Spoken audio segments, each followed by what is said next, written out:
Monsieur le Premier ministre, nous sommes en guerre, nous sommes en guerre, nous sommes en guerre, nous sommes en guerre, nous sommes en guerre. Dans la bouche du président, cette phrase servait de formule magique pour excuser tous vos mensonges, vos artifices, vos scandales depuis le début de la crise. Nous ne sommes pas en guerre, nous sommes en pandémie. Une pandémie qui indique que la bifurcation écologique est commencée. D'ailleurs, votre rhétorique guerrière trouve ses limites. Vous nous présentez aujourd'hui un plan de déconfinement, pas une signature d'armistice avec le coronavirus. Le virus est un phénomène biologique qui n'a que faire de vos grandes paroles et de vos métaphores guerrières. Il nous donne à voir ce que d'autres crises, peut-être plus graves encore, pourront produire. Vous n'avez pas eu un mot durant votre discours sur la crise sociale terrible qui touche tant de Français. Pas un mot pour les familles qui ont plus peur de mourir de faim que du Covid-19. Pas un mot sur l'explosion du chômage à venir. Votre plan de déconfinement est hasardeux. Vous vous défaussez de vos responsabilités sur les parents, les enseignants, les chefs d'entreprise, les élus locaux. Pire, vous parlez d'un déconfinement qui reposera sur le civisme des Français. C'est odieux, assumez le rôle de planification de l'État pour assurer la sécurité sanitaire du peuple français.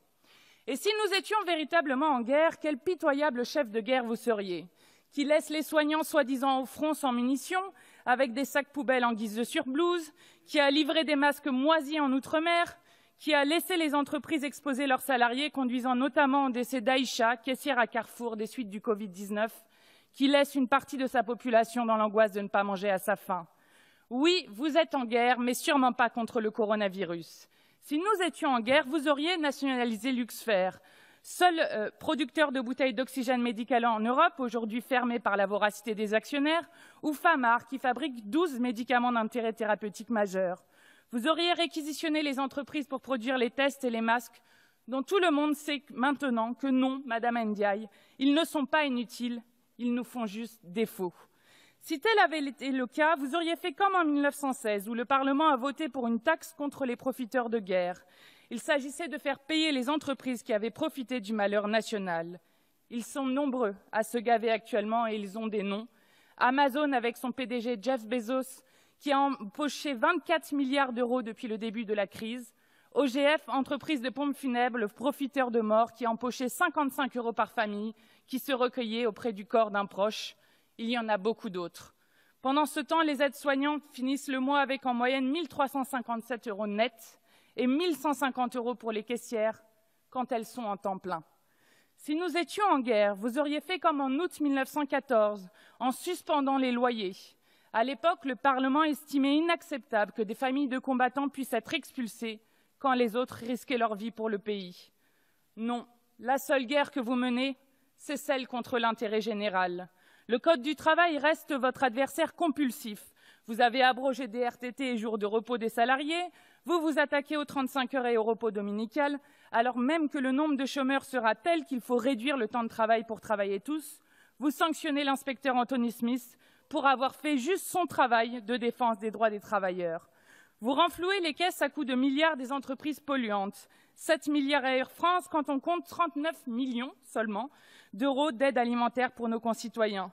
Vous refusez de rétablir l'impôt de solidarité sur la fortune. Vous refusez de plafonner les prix des masques en tissu pour ne pas freiner l'innovation, alors que l'urgence est à freiner l'épidémie. Vous refusez d'interdire le versement de dividendes. À la place, vous envoyez le ministre de l'économie tout penaud, le béret à la main, demander timidement aux entreprises de ne pas le faire, pour un brillant résultat. 4,7 milliards aux actionnaires d'Allianz, 3,9 milliards pour ceux de la BNP, 1,8 milliard pour ceux de Total, 353 millions pour ceux de Michelin, alors que 20 000 salariés bénéficient du chômage partiel pris en charge par l'argent public. Ils privatisent les bénéfices, vous socialisez les pertes, des milliards pour eux, des miettes pour nous. Nous pensions que vous auriez compris les dégâts de vos politiques, qu'il fallait arrêter de détruire l'hôpital public, de casser nos biens communs, de détruire les écosystèmes, de laisser le privé régir nos vies et nous priver de tout. Mais vous ne changerez jamais. Même dans ce moment de choc terrible, cette crise n'est pas une parenthèse, elle montre les failles que vous avez créées dans notre organisation de vie collective.